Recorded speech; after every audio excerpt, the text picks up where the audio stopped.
Hello everyone and welcome. This is Melissander for my very first shoutcast of Blizzard's Hero of the Storm. I'll be using today a pre-recorded game downloaded from the Blizzard website that they had posted on the blog post about So You Think You Can Cast. You can find that in the news section of their website. So without further ado, let's get right into the game. So today the map we're going to be on is called Shire. And the primary objective on this map, after destroying the enemy's palace, is to control two shrines on the north and south side of the map. If a team is able to control both of these shrines, they can then use a hero to activate a Dragon Knight statue in the middle of the map. If activated, that hero can then now temporarily control this Dragon Knight character, which is a character that does tons of damage and has massive health to then beat down enemy structures as well as enemy heroes. We'll see more of that later in the game. Now in for the blue team, the heroes being played are from left to right: Zeratul, Gem Raynor, Demon Hunter, Tyrael, and Tassadar, showing off a wonderful Mega Tassadar skin. And coming in for the red team, we have Tassadar, Abathur burrowing himself over to the right, Falstad on the flying mount, etc, and Stitches. Some good skins coming out with that Stitches there as well. Battle commencing. Now, as we can see, on the north side we have the North Shrine, and the South Shrine. And then in the middle, that Dragon Knight statue, which will be the primary point of contention during this game. Let the battle begin. Now coming into the mid lane, we have ETC and Tassadar, ETC being a melee fighter character, and Tassadar being a ranged support. ETC hiding in the bush, you can see that little holographic eyeball over his head, meaning the enemy heroes cannot see him. And Falstad shooting out his Hammerang ability down there in the bottom lane with Gem Raynor. On the blue side, in the mid lane, we have the currently invisible melee assassin Zeratul coming out with a quick Q there, power sliding from the ETC, doing a little bit of CC, and a fight breaks out, shield from the blue Tassadar being broken and a good blink from the Zeratul, getting himself out of the fight. The red Tassadar shielding his own ETC as the blue ETC uses that phase shift ability to get out of danger. Phase shift being where it becomes a little bit transparent for a second, where 2 seconds he is invulnerable and invisible to enemy heroes, giving him kind of that short escape. In the top lane we have a 2v1 with Stitches against the Demon Hunter and the Tyrael. However, you might have noticed a few of these heroes having that weird kind of eyeball alien head above their characters. What that is Abathur. Abathur is a very unique specialist hero, where normally he would be very squishy, but he has an ability called Symbiote that allows him to reside inside of an ally hero. When he is inside of an ally hero, he has then a new set of abilities that then use that ally hero as a focal point, and a good kill you just saw there from Stitches. Demon Hunter taking a little bit too much tower damage, and ETC with the slam and a good pullback so that she can't escape, picking up that kill. And good job from Falstad, baiting Gem Raynor into those mines and those bushes. Those mines, another thing, plays down by Abathur. Abathur burrowing in. Both shrines have been captured for the red team, and he's squishy, but he's going for that Dragon Knight. He's doing his best to activate that shrine, and the blue Tassadar is trying to stop him with auto attacks, shielding himself, but with two people there to run interference, looks like he's not going to be able to do it. And yes, red team does pick up that first Dragon Knight, and the Tassadar for blue team does fall. And you can see the massive damage the Dragon Knight is dealing to these structures, and that massive health quote as well. You can see that timer ticking up on the top with 43 seconds left, or until the Dragon Knight dies. Dragon Knight now moving in. Oh, and a good kick, one of his signature abilities, launching enemy heroes far away from the battlefield. In the top lane, Stitches and Demon Hunter fighting it out, duking it out. Time warp coming in from the red Tassadar, and a kick from the Dragon Knight again, just kicking that blue Tassadar right out of the fight. Doing some good damage onto that first tier 4, but the Dragon Knight's getting low, and is he gonna fall? He dashes away, and he does go down.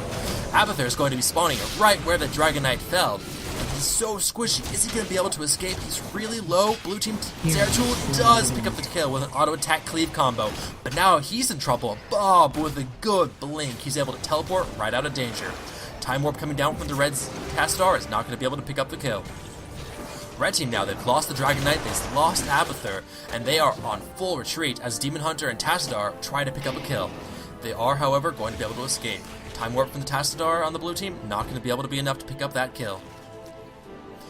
No one's been in the bottom lane for a while, but in that top lane, Stitches still pushing non-stop against the blue team.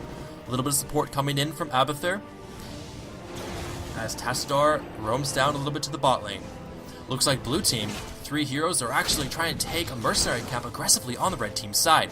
If they manage to take down both of these mercenaries and then capture the point, which you'll be able to see here, those mercenaries will actually respawn for the blue side and push down toward the red team structures, dealing good damage. However, red team here has kind of caught blue team out, caught them between them and their own base. Time Warp coming in, trying to delay from Tassadar. Tyrael using his QQ combo, throwing his sword out, teleporting to it, trying to escape over the wall. However, Tassadar and Jim Raynor do not have such mobility and are trying to run out of there. Zeratul coming in for the blue team, coming in invisible, blinking onto the ETC, not able to pick up the kill. Good shield coming in from the blue team Abathur, as ETC is going to be able to walk out and into safety. Blue team now a little bit low on a few heroes. They're going to have to go ahead and back up, but they did manage to capture that mercenary camp. And you can see them throwing those stones or those siege mercenaries begin to do damage to those forts. Blue team has 3 heroes, as 2 are going to try to take care of those mercenaries while ETC chases the blue Jim Raynor. Stitches still pushing in that top lane, using that slam to really push down those minions. Stitch is actually quite good in that early 1v2, having an ability which heals him for 20% of his maximum health by dealing damage to minions. Oh, and good job from the blue team, picking off that Falstad from the red team, who was a little out of position there. But now the shrines are once again up again. Red has captured the top shrine, but it looks like the Zeratul for the blue team is going to be capturing the bottom shrine. However, in the top lane, Zeratul is there to try to contest that shrine. Good hook from Stitches, pulling him over the wall, but Zeratul, after taking about half his life, is going to be blinking right back over there, trying once again to capture that shrine. Abathur coming in to support Stitches in that top lane as he walks over there. Blue team has both the shrines. Tyrael wants to get in, but he actually QQs right out of there, teleporting out of danger as ETC and Tassadar not letting them capture those shrines. Activate that Dragon Knight. And now both shrines have been captured for the red team now. Good job by Stitches and Abathur in the top lane to take that, even though 2 blue team heroes were there. But Tyrael and Jim Raynor are there, not letting red team capture that Dragon Knight. They're not going to let them activate it. Tyrael teleports in, getting a little bit of damage on ETC, but he's too tanky. He's going to walk right on out of there. Tassadar coming back in to help, throws down the Time Warp, but the blue team Tassadar is also here for the assist. 3-on-3 in the mid lane. As you can see, Abathur is also here inside of Tassadar with a symbiote, and teleport in from the Tyrael, but the fight's not going to break out. Stitch is still pushing, looking like he's doing good damage in the top lane, forcing a second hero for the blue team to go up and try to deal with him, giving them a red team and his allies a good advantage in the mid lane to try to activate that Dragon Knight. And that is exactly what they have done. That pressure Stitch was able to do in the top lane gave them allies in the middle lane the opportunity to take that down. Good pickup from Falstad, flying over that little breach in the trees, picking up a kill on Jim Raynor.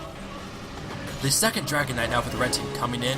Short shield from Tassadar in the structure, not able to stop too much of the damage. The Dragon Knight is able to take down.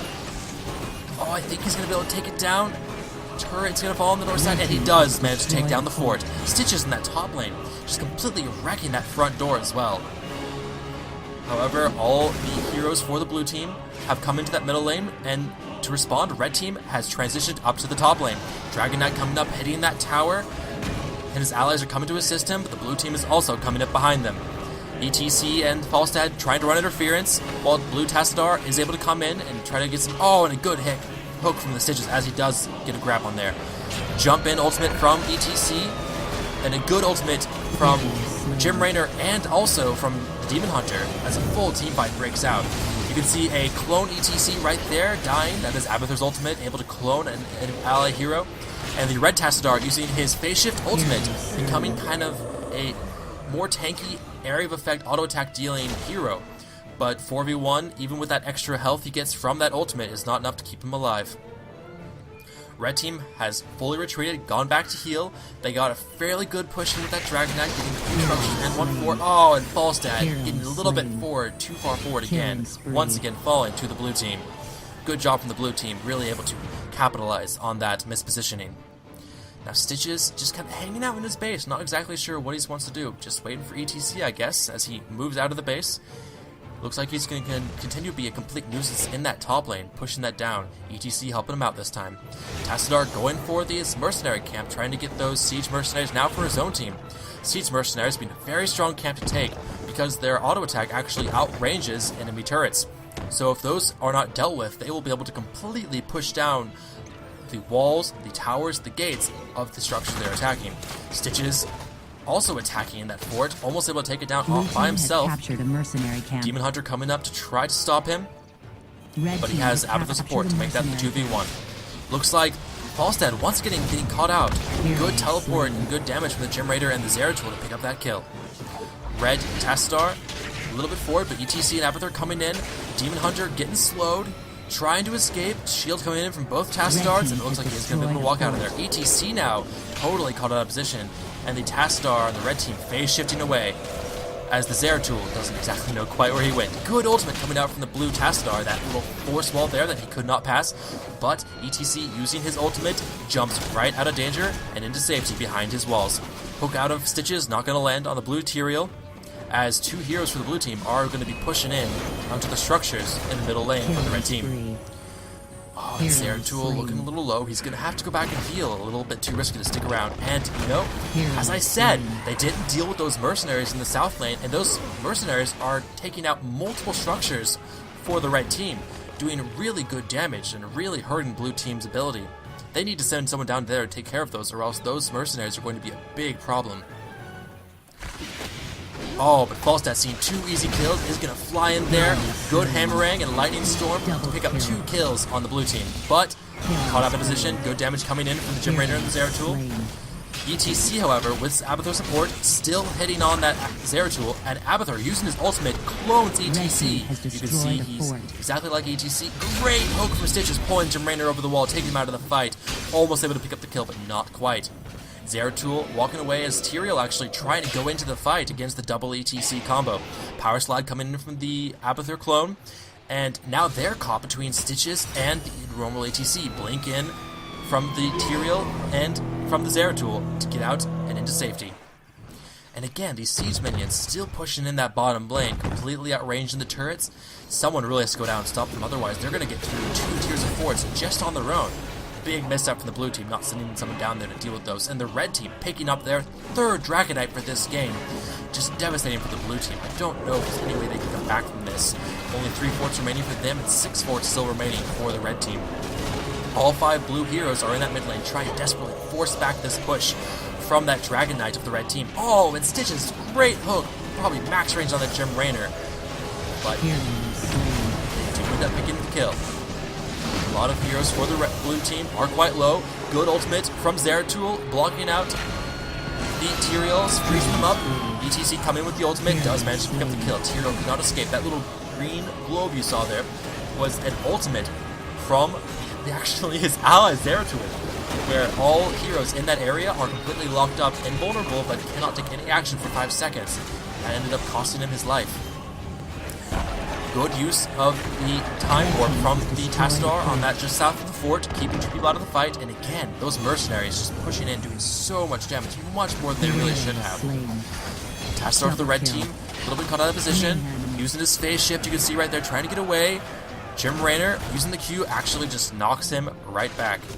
And it looks like Tassadar is going to be able to just fly right away. Tyrael could come down to try to stop him, though, using his Q, but he actually uses his Q slow and teleport onto the Stitches. You know, Stitches is a little bit too tanky. He might have been better off going for that low health Tassadar. Good hook in from the Stitches, but Tyrael is just going to shield himself and just walk right on out of there. Gem Raider just clearing up some minions, getting experience for himself. But now that the red team has taken down that middle fort, they are now going to have catapult spawning in that middle lane. Oh, and Gem Raider looks like he was chasing that Tassadar a little bit too far. Is going to be caught out of position, a little bit of a knockback, but a pull in from the Stitches to secure the kill.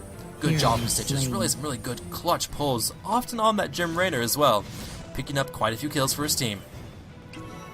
So now blue team looks like they're in a pretty bad spot, pretty far behind, only behind 1 in level though. Looking in the right bottom corner, we can see level 16 for the blue team, 17 for the red team. Red team picking up those mercenaries that have been doing so much work for them in that bottom lane before. Let's see if they can continue to do so in this next push.